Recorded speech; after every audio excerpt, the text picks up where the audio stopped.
Bonjour à tous, j'espère que vous allez bien. On vous invite à élever le nom de Jésus avec nous.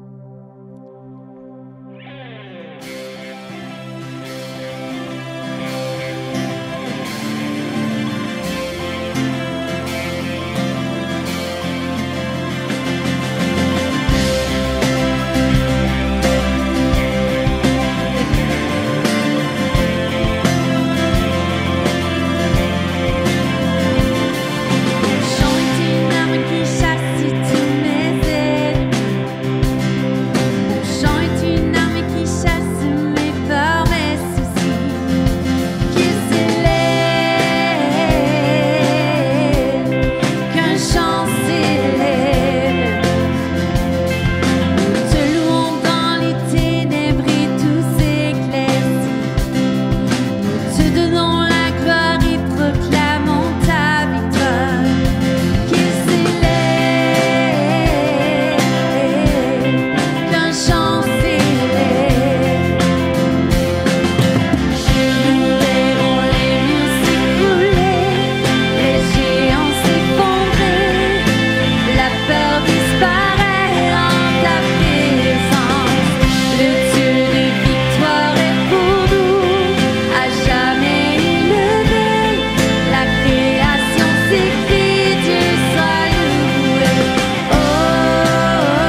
que je chanterai,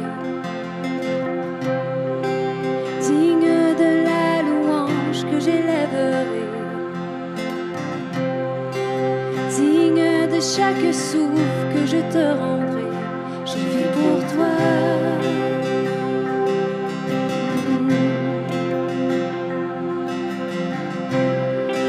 Jésus, le nom au-dessus de tous les noms. Jésus, tu es le seul m'offrant le pardon, digne de chaque souffle que je te rendrai. Je vis pour toi, je vis pour toi. Très saint, qui est semblable à toi, qui est comparable, ouvre mes yeux à ta beauté, déverse ton cœur en moi, révèle ton amour et rends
Jésus, nous choisissons que tu sois le rocher sur lequel on bâtit nos vies.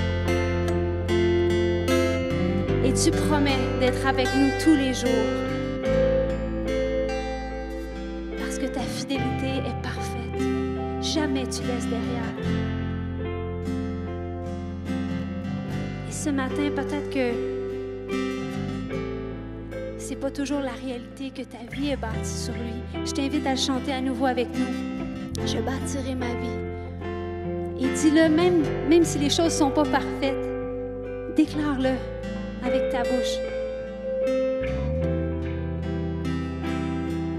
Je bâtirai ma vie sur ton amour, fondement inébranlable, et j'ancrerai ma foi en ton nom seul.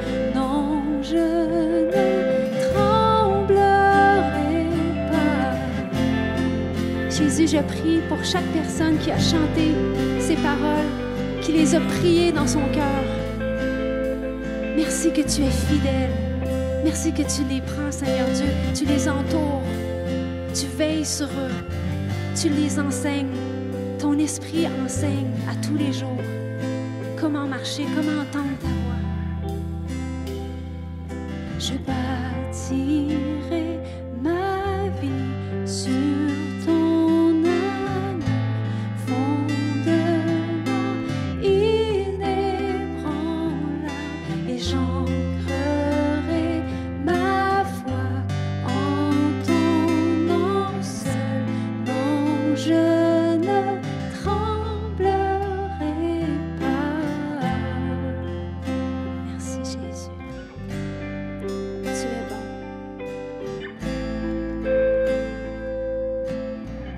Si fidèle, si fidèle. Tu es Jésus. Merci.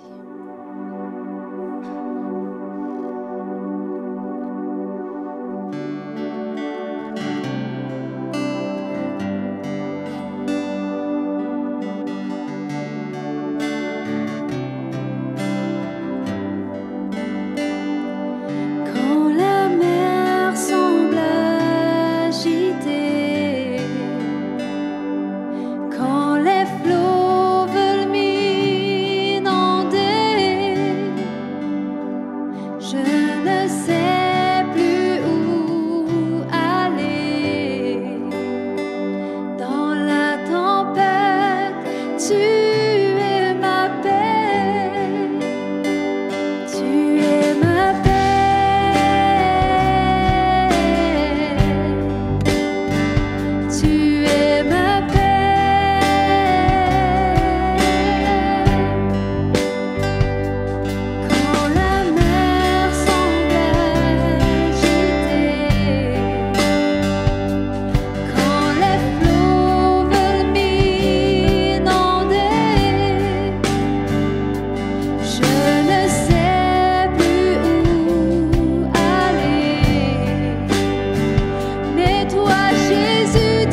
Je sens la terre trembler, là sous nos pieds, alors que les murs s'effondrent. Rien ne peut nous séparer, rien ne peut nous séparer.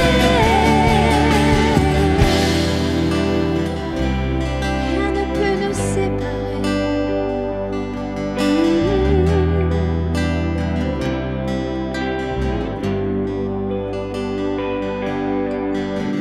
Il n'y a aucun autre nom comme le nom de Jésus. Lui qui était et qui est et sera à jamais.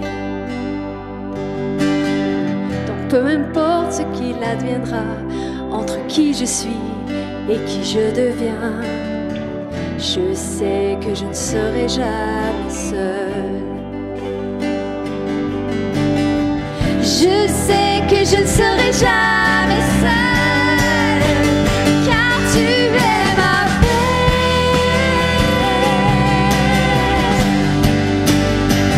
Tu es ma paix.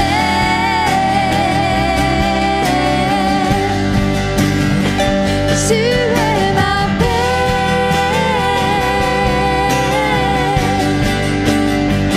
Tu es ma paix. Jésus, tu es ma paix.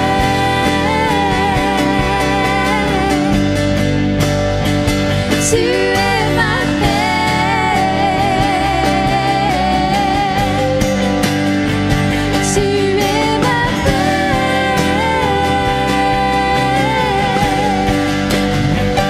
Tu es ma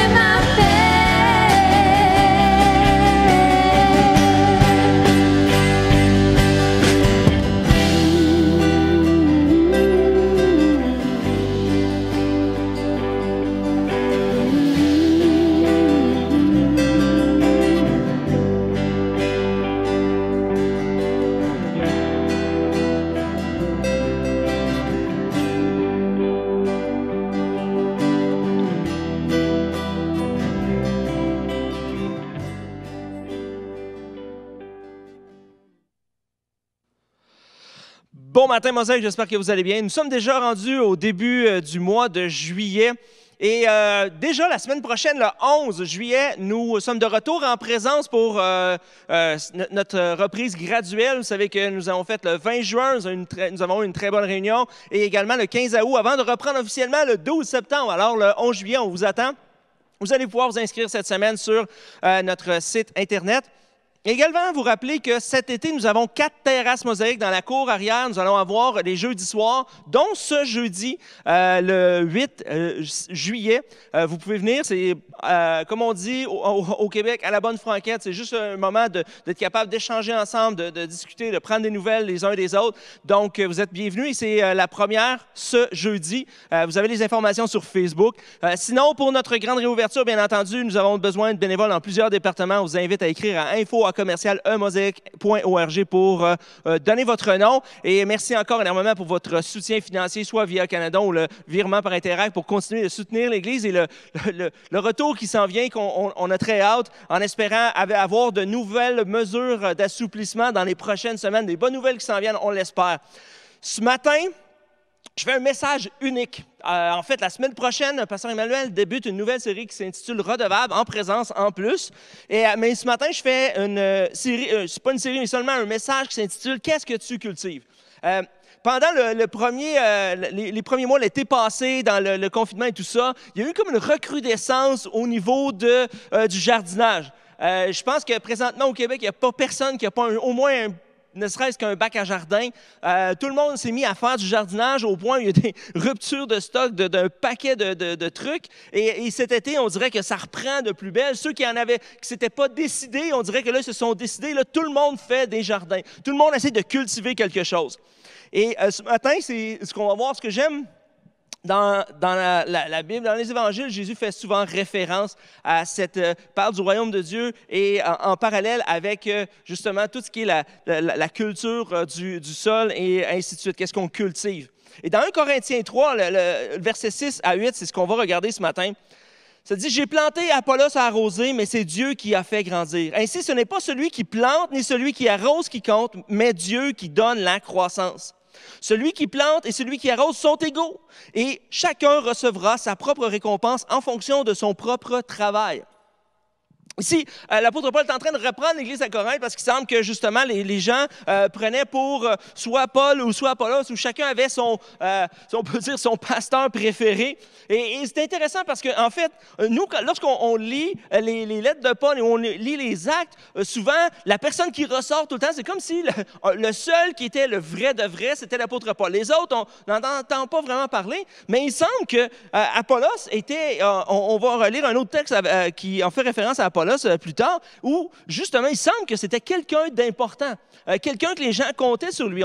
Malheureusement, on n'en sait pas trop sur sa vie, mais pour certaines personnes, c'était, bien moi, Paul, moyen, moi, c'est Apollos. Et là, il y avait ce genre de chicane-là à savoir, justement, bien, lui, voici ce qu'il en fait plus, voici qu'est-ce qu'il produit, puis voici comment il répand l'Évangile, et moi, je suis un, l'autre, lui, est plus charismatique, lui, il est plus profond, lui, ici et ça. L'apôtre Paul dit, en fait, il dit, moi, j'ai planté, la semence de l'Église, j'ai planté, Apollos est passé en arrière de moi pour arroser.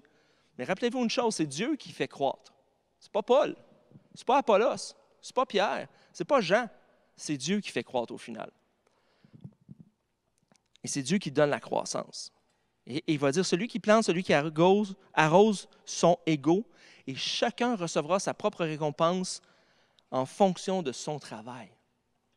Et souvent, malheureusement, aujourd'hui, on est encore porté, je n'ai parlé la semaine dernière à la fin de notre série sur le Saint-Esprit, mais on est porté justement aujourd'hui à mettre une emphase sur des individus, sur des lieux, sur des églises en particulier, sur des mouvements en particulier, disant, OK, ça, c'est vraiment de Dieu. C'est là où ça se passe. Mais ici, l'apôtre Paul, il dit, c'est pas ça du tout. C'est Dieu qui fait croître. Parce que des fois, des gens me disent, OK, mais pourquoi il n'y a pas autant de croissance? Pourquoi il n'y a pas ci et ça? Et là, on essaie de trouver, en fait, ce qu'on cherche, c'est un coupable. C'est qui fait pas bien les choses ou qui devrait faire mieux ou qui devrait être responsable que ça aille mieux ou que telle église ne fait pas assez. Mais ça dit, c'est quoi ta responsabilité à toi? Et dans ce texte-là, il y a 3 éléments qu'on va ressortir ce matin. La diversité, l'unité et l'humilité. La diversité, on voit ici justement que l'apôtre Paul dit, et en fait, l'apôtre Paul aurait pu arriver et il dit, vous chicanez à propos d'Apollos ou moi, je vais vous couper ce cours, c'est moi. Apollos, laissez-le de côté, là, il n'est pas aussi bon que moi, c'est moi qui va reprendre c'est moi qui est là, c'est moi que vous devez suivre. Et ce n'est pas le cas. Il parle de cette diversité-là que dans l'Église, dans le corps de Christ, il y a différentes personnes avec différents dons et différentes fonctions. Et il dit, chacun va recevoir selon son travail, en fonction de son propre travail. Qu'est-ce que toi, tu fais? Et il va même le dire, il dit, moi, ma partie à moi, c'était de planter. Et la partie à Apollos, c'était derrière ce que j'ai planté, lui, il est venu arroser, il est venu confirmer, il est venu travailler sur la fondation que j'avais mise pour que Dieu fasse croître. La diversité. Dans Éphésiens 4, les versets 11 à 14, l'apôtre Paul va dire, « C'est lui qui a donné les uns comme apôtres, les autres comme prophètes, les autres comme évangélistes, les autres comme bergers et enseignants. Il l'a fait pour former les saints aux tâches du service en vue de l'édification du corps de Christ. Jusqu'à ce que nous parvenions tous à l'unité de la foi et de la connaissance du Fils de Dieu, à la maturité de l'adulte, à la mesure de la stature parfaite de Christ. Ainsi, nous ne serons plus des petits-enfants ballottés et emportés par tout vent de doctrine, par les ruses des hommes et leur habileté dans les manœuvres d'égarement. » C'est intéressant parce qu'ici, en fait, là, ce texte-là parle de la maturité. Il dit, il faut pour arriver à la stature parfaite de Christ, pour arriver à une maturité spirituelle, une maturité chrétienne, bien, ça ne prend pas une personne. Ça prend le corps. C'est la diversité dans le corps qui va faire en sorte que chaque personne va m'apporter quelque chose dans ma vie qui va faire en sorte que je peux arriver à une maturité, à l'âge adulte. Il dit, d'arrêter d'être ballotté à tout vent, de courir à gauche et à droite pour la nouvelle affaire, l'affaire qui a l'air la plus cool, la plus haute, tout ça, et de juste arriver puis de dire, non, moi j'ai besoin d'arriver à la stature parfaite de Christ et pour ça j'ai besoin des différents éléments, les différentes parties du corps, les différentes personnes qui peuvent m'apporter quelque chose dans ma vie. Il y en a un qui va planter quelque chose, qui va semer une semence de foi dans ma vie, mais il y a quelqu'un d'autre qui va arriver par ses dons, va venir pour confirmer, va venir réaffirmer, va venir solidifier ça. Il y a quelqu'un d'autre qui va venir en arrière pour rajouter par-dessus ce que j'ai déjà de base sur ma foi. Et c'est pour ça que l'Église est là, en fait. L'Église n'existe pas pour un show en avant puis juste une personne. C'est la diversité des personnes dans l'Église qui vont faire en sorte que je peux devenir à la stature parfaite de Christ, à l'âge adulte. En fait, un texte que j'aime bien, c'est dans Juges 1. Le tout début, vous pourrez lire pour vous-même, le tout début du livre des Juges, et moi, ça fait longtemps que c'est quelque chose qui me revient, qui me frappe. Le livre des Juges débute en disant ceci. En ce temps-là, il n'y avait pas de roi en Israël, chacun faisait ce qui lui semblait bon. À ce temps-là, il n'y avait personne, il n'y avait pas de roi en Israël, et chacun, en fait, avait sa propre loi, vivait selon ses propres convictions. En fait, le livre des Juges dit, en fait, voici, à cette époque-là, c'était des enfants rois. Tout le monde faisait à sa business, à sa façon. Et en fait, quand le livre commence avec ça, mais lorsqu'on lit, vous pourrez lire pour vous-même. Ce n'est pas un livre qui est très long à lire, mais lisez attentivement le livre des Juges. C'est un des pires livres de toute la Bible, de toutes les abominations, des choses qui arrivent que tu dis, voyons, ça n'a pas de bon sens. Qu'est-ce qui se passe là? Ça n'a pas de bon sens parce que justement, il n'y avait pas de roi en Israël. Il manquait la fonction d'un leader, de quelqu'un qui conduit le peuple, quelqu'un qui arrive avec des encadrements et des règles. On vit dans un monde que le moins de règles, le moins d'encadrement, on n'en veut pas du tout parce qu'on veut vivre notre vie à notre façon. On veut être complètement libre, puis chacun pour soi, chacun fait selon ce qui lui semble bon. C'est un peu comme ça qu'on vit dans la société aujourd'hui. Et malheureusement, des fois, dans l'Église, c'est un peu le même pattern.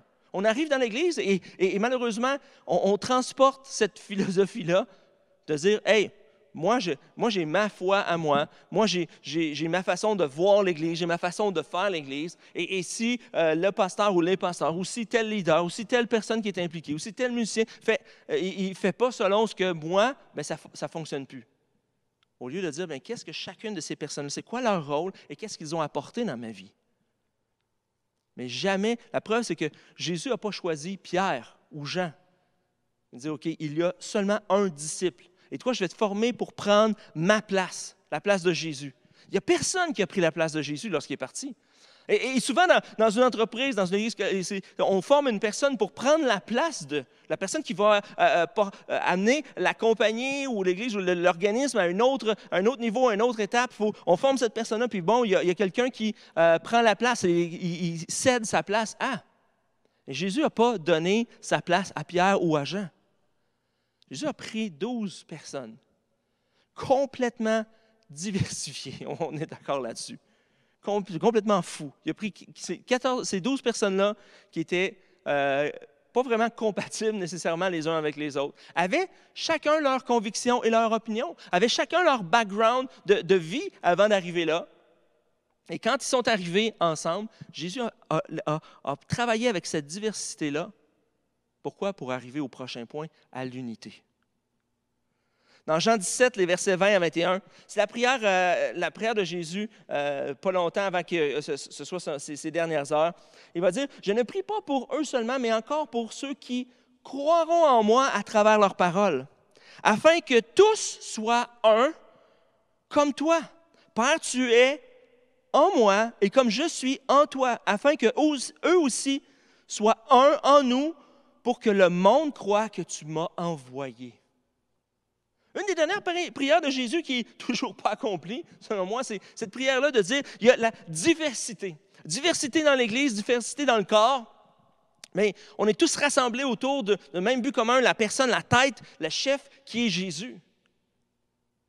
Et le but, c'est d'arriver à une entente et une unité ensemble. Et Jésus va dire, « Père, je te prie qu'ils soient comme, moi je suis en toi, toi tu es en moi, afin que je prie qu'eux soient avec nous également, qu'ils soient ensemble. » Et c'est de cette façon-là que les gens vont croire que je suis vrai, que je suis la vérité. Quand les gens vont comprendre qu'il y a une unité à travers la diversité. Mais malheureusement, aujourd'hui, il y a plus de division dans la diversité que d'unité. Et des fois, on cherche à midi, 14 heures, c'est quoi les stratégies, les ci, les ça, pour arriver à faire connaître davantage le nom de Jésus, de faire connaître l'Évangile, d'arriver avec que les gens puissent croire. Bien, en fait, si ils regardent la société qui est déchirée et divisée encore plus dans la dernière année, on l'a vu au niveau que ce soit racial, que ce soit social, que ce soit politique, que ce soit même religieux, comment il y a des tensions et des divisions. Et quand les gens regardent à la société, ils font comme, c'est pas vraiment ça qu'on souhaiterait. On souhaiterait la paix et l'unité. Mais quand c'est la même chose dans l'Église, bien, le message est le même. Si les gens cherchent la paix et l'unité dans la diversité et que nous, on est plus à travailler à la division, bien malheureusement, on ne travaille pas dans le bon sens. Ce qu'on sème, ce qu'on cultive, ce n'est pas le royaume de Dieu. C'est notre royaume, c'est notre empire, notre business à nous. Et on a besoin de travailler à l'unité pour être capable de montrer au monde, voici, parce qu'on est rassemblés autour de la tête du corps, on est le corps et qu'on est rassemblés autour de la tête et on suit le chef qui est Jésus et on est unis ensemble malgré notre diversité. Voici le message qu'on vous envoie. Voici que Jésus est la vérité. Dans Éphésiens 4, les versets 1 à 4, l'apôtre Paul va dire « Je vous encourage donc, moi, le prisonnier dans le Seigneur, à vous conduire d'une manière digne de l'appel que vous avez reçu. En toute humilité et douceur, avec patience, supportez-vous les uns les autres dans l'amour. Efforcez-vous de conserver l'unité de l'esprit par le lien de la paix. Il y a un seul corps, un seul esprit, de même que vous avez été appelés à une seule espérance par votre vocation. » L'apôtre Paul renchérit sur cette idée-là de on doit, et présentement c'est fou parce que lui, il est prisonnier, il est en prison à cause de sa foi, à cause de son témoignage. Et de la prison, il dit aux gens de l'Église d'Éphèse, moi ce que je souhaite, là, c'est que en toute humilité, les uns avec les autres, vous puissiez, avec douceur, patience, vous supporter les uns les autres dans l'amour, puis de conserver, efforcez-vous de conserver l'unité de l'esprit par le lien de la paix. Il dit, c'est à ça que vous avez été appelés. Il y a un seul corps, un seul esprit, et votre appel, c'est cet appel-là. Un appel de travailler à l'unité. Pas aux chicanes, pas aux divisions, pas aux dissensions, pas à faire valoir juste c'est moi qui ai raison ou pas. Comment je peux travailler à l'unité? Et ça nous conduit au troisième point qui est l'humilité, et ce que l'apôtre Paul en mentionnait. Avec humilité. Dans la diversité, avec humilité, chercher à travailler, à bâtir l'unité. Travailler à bâtir l'unité avec humilité. Dans 1 Corinthiens 3, le verset 21, ça dit « Que personne donc mette sa fierté dans des hommes, car tout vous appartient, que ce soit Paul, Apollos, Céphas, le monde, la vie, la mort, le présent ou l'avenir, tout est à vous et vous êtes à Christ et Christ est à Dieu. » Que personne... Voyez-vous, l'apôtre Paul revient sur cette idée-là dans l'autre texte que nous avons lu où ça dit que moi j'ai planté, puis Apollos a arrosé. Et il revient avec Apollos, il dit que, encore une fois, cette idée-là, que personne ne mette sa fierté, son orgueil, ne place sa fierté, son orgueil dans une personne, dans un individu, que personne met sa fierté dans les hommes. Et si on veut être honnête, présentement, c'est souvent ce que l'on fait. On met notre fierté ou notre espérance plus dans un homme d'Église. Et malheureusement, des fois, on est déçu parce que ces gens-là ne sont pas parfaits et finissent par venir à nous décevoir. Mais des fois, on met beaucoup plus notre espérance dans un prédicateur, un pasteur, un leader qu'en Dieu lui-même. Et après ça, on est déçu de Dieu. Ce n'est pas de Dieu qu'on est déçu, c'est que notre espérance, notre fierté, notre orgueil a été placé au mauvais endroit.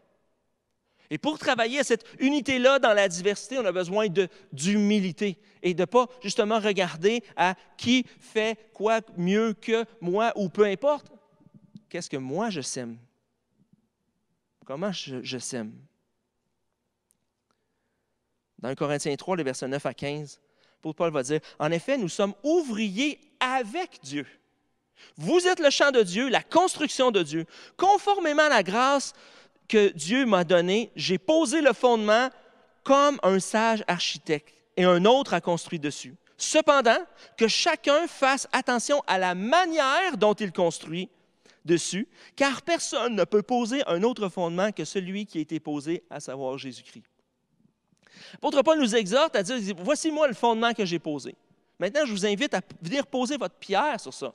Parce que dans justement, votre diversité, votre don particulier, votre appel particulier, de dire, voici, je vais bâtir à travailler. Je vais travailler à bâtir l'Église de Dieu avec les autres. Je vais poser, mais et je vais faire attention. Il dit, fais attention à la façon dont vous construisez. Comment vous construisez? Plus loin, il va dire que l'on construit sur ce fondement avec de l'or, de l'argent, des pierres précieuses, du bois, du foin ou de la paille. L'œuvre de chacun sera dévoilée. Le jour du jugement le fera connaître, car elle se révélera dans le feu et l'épreuve du feu indiquera ce que vaut l'œuvre de chacun. Si l'œuvre que chacun a construite sur le fondement subsiste, il recevra une récompense. Si son œuvre brûle, il perdra sa récompense lui-même, sera sauvé, mais comme à travers du feu. Ici, l'apôtre Paul dit, faites attention, parce que la façon, qu'est-ce que tu dis, moi, je fais ça à ma façon. C'est moi qui décide, je me fous un peu des autres. Mais il dit, fais attention à la façon que tu bâtis. Fais attention à comment tu cultives. Qu'est-ce que tu sèmes? Parce qu'un jour, tu vas récolter ça. Puis un jour, tout va venir à la lumière en jugement. Et si tu n'as pas semé dans la bonne attitude ou tu as travaillé plus à aller à l'inverse, à contraire, à bâtir le royaume de Dieu, c'est toi qui es responsable de toi-même. Chacun va recevoir selon ce qu'il aura fait sur son travail. Au final, ma responsabilité, c'est quoi? C'est de savoir qu'est-ce que je sème, ainsi que de quelle façon je sème. C'est quoi la semence que j'apporte autour de moi? C'est quoi la semence? Dans la vie des gens, autour de moi, dans l'Église. Avec quelle attitude j'aborde l'Église, j'aborde les gens autour de moi, j'aborde les gens avec qui je suis impliqué, j'aborde les gens dans le ministère.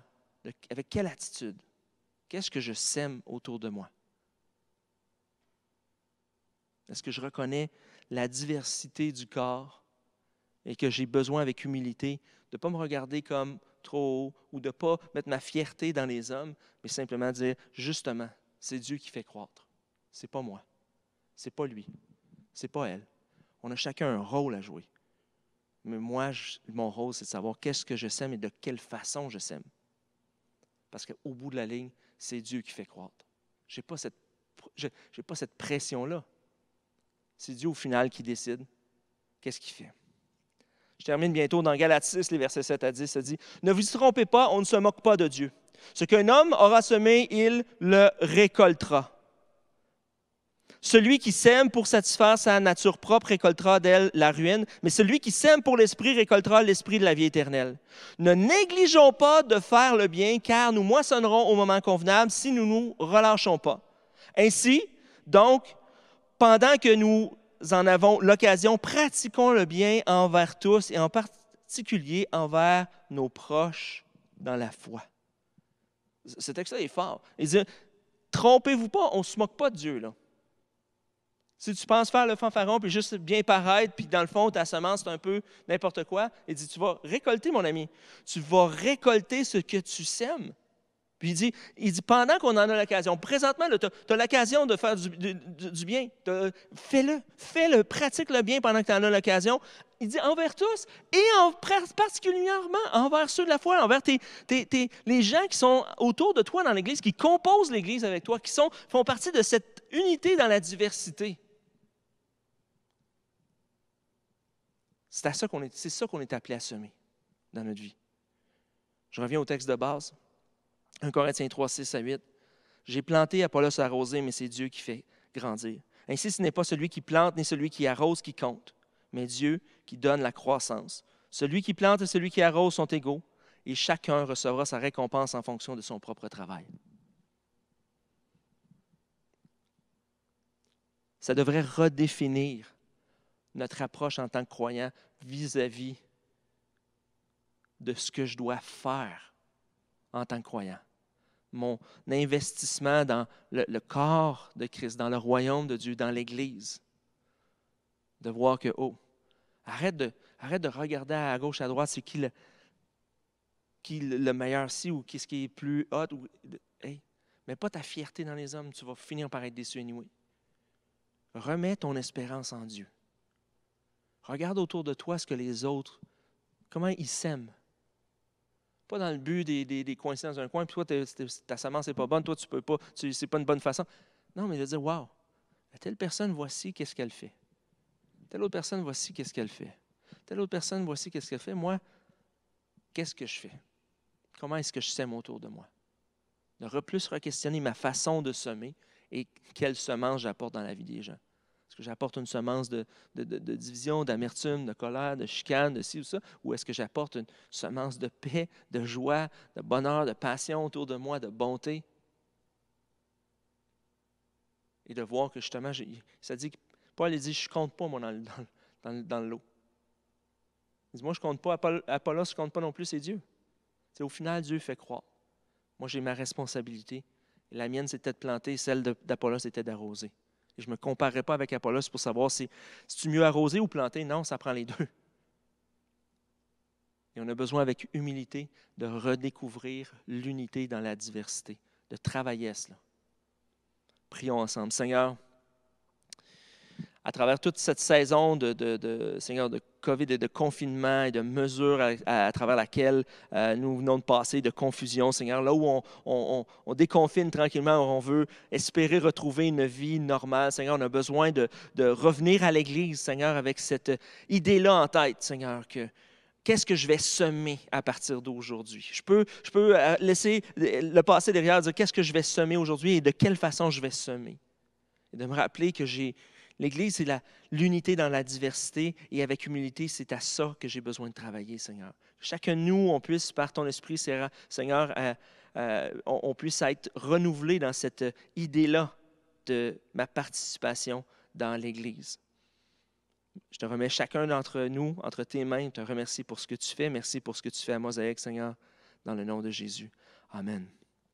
Merci d'avoir été avec nous ce matin. Je vous rappelle, jeudi soir, si vous voulez venir, évidemment, s'il pleut, c'est cancellé, évidemment, parce que c'est à l'extérieur, mais s'il fait beau, vous êtes bienvenus de venir discuter avec quelques personnes de façon très, très conviviale. Et bien entendu, on se revoit dimanche prochain en présence avec une nouvelle série avec Pasteur Emmanuel. Donc, inscrivez-vous. On a hâte de vous revoir. Sur ce, bonne semaine.